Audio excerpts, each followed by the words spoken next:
ভগবান অপিতা রাত্রি শারদ ফুল্ল মল্লিকা বৃক্ষংরান্তে মনশ্চক্রে যোগ মায়া উপস্থিতম। ভগবান যোগমায়াকে আশ্রয় করলেন। যোগমায়া কাকে বলে? যোগ যুক্ত মায়া, যিনি লীলাতে যোগ স্থাপন করেন, তার সঙ্গে ভক্তের সঙ্গে ভগবানের যিনি যোগ মিলন করান, তিনি হলেন যোগ মায়া পূর্ণমাসী। যোগ মায়া সবসময় ভগবানের লীলার সহায়কারিণী। সেই যোগমায়াকে গোবিন্দ বললেন, স্মরণ করলেন। যোগমায়া চলে এলেন, করজোড়ে বলছেন, প্রভু এই রাশির প্রতি আপনার কি আজ্ঞা বলুন।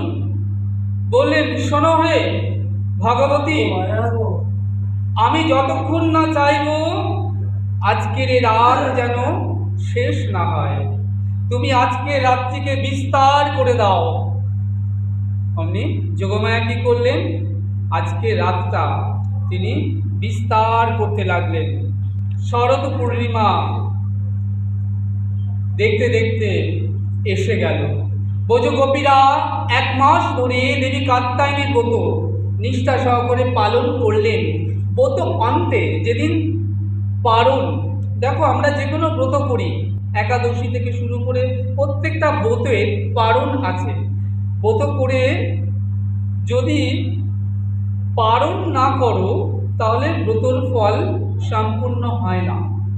তাই ব্রজগোপীরা 1 মাস ধরে দেবী কাত্যায়নীর ব্রত পালন করলেন। করে যেদিন পারণ, সেদিন কি করলেন না, যমুনায় গেলেন স্নান করতে।